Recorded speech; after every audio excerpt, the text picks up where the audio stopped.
Pisspot the Rabbit here with Michael Franti. How you doing? I'm doing great. How you doing? Hey, we noticed from your last song, did you really went to Baghdad? I went to Baghdad, yeah. How was it there? Now, did you go there post-war or before the war? I went there on June 16th. I mean June 1st through the 16th, which was this year. This year. Wow. A couple months ago, and now this. I'm curious about this. Could you just book a flight over to Baghdad? Well, you might not be able to. Yeah. But most people can book a flight. You might have to get in one of those boxes and go underneath or something. I'm used to being in a box or a bag. I'd hate to see that. But you know, they can search me. I'm used to cavity searches. Obviously, since I'm a puppet, it doesn't really bother me. I see you've had the long arm of the law shoved up your ass for quite some time. Well, I don't know if it's the law, but I've had plenty of, you don't want to know. Okay. Yeah, but so now you just decided on your own to go to Baghdad? I decided on my own.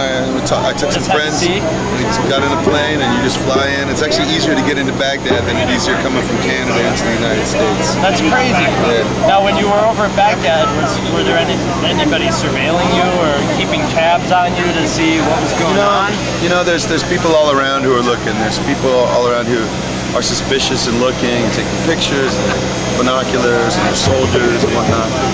But and you feel a sense of fear all the time because everyone around you has a gun, and so many buildings are blown up. Right. But the truth is, they have a lot more pressing issues on their mind than tracing after some guy with a wooden guitar.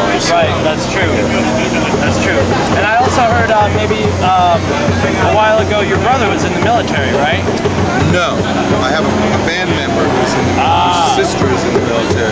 Oh, okay. The military police investigators came and talked to his mother because they were wondering about their affiliation with our band and being such a political band and their daughter being in the military. So you're flattered that the military listens to your music at least? I doubt they listen to our music, but well, how did they know? I think somebody just sent them some lyrics or a little tip sheet. You don't think they were sitting around in a room just sort of... Well, what happened was on March 15th, they saw us performing at a rally, and on March 16th, they visited. So you could have been playing Louie Louie at the rally, but you were there playing, so that sort of puts a stamp on your head. Yeah. I see. Well, thank you so much for... Well, no, actually, we never... Now, what was it like in Baghdad? Was it as bombed out and nasty as they say it is, or was it like was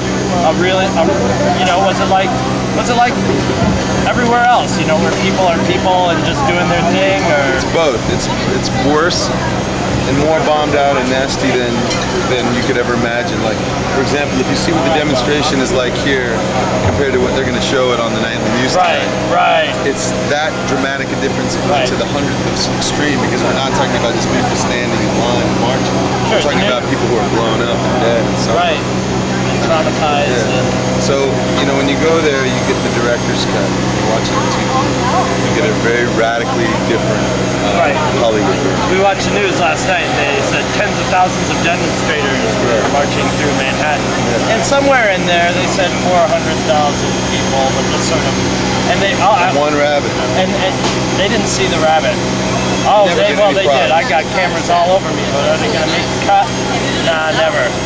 Once they hear the name's Pisspot, they don't want to put it on like BBC. Is there 500,000 in New York Times?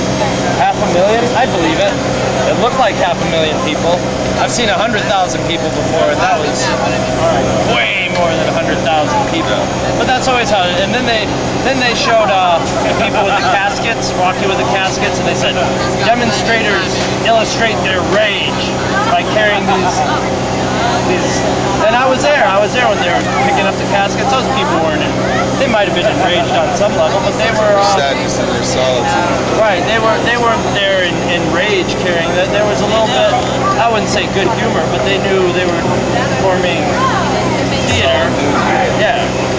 But they had to use the word rage.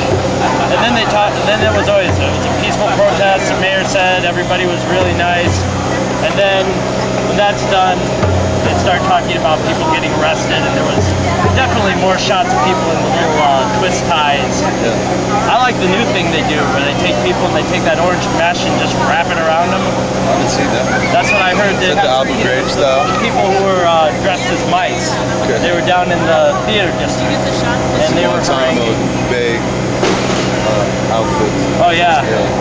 It's always nice wrapping up the mice in mesh. And I guess all the Republicans bought up all the theater tickets, so they were sort of there. The mice were there haranguing them, and the police just put the mesh around them and closed it up and pulled them out one by one to arrest them. Take them away, boss. New method. It's a pleasure. Pleasure. That's my dead Bob Dole hand. Okay. I like that. You need a pen. You need to put a pen in there. Yeah, I know. Just a clasp in there. Get some Viagra. I'll be all set. Thank you so much for talking to us. Thank you for performing. Thank you. Respect. Oh, excellent.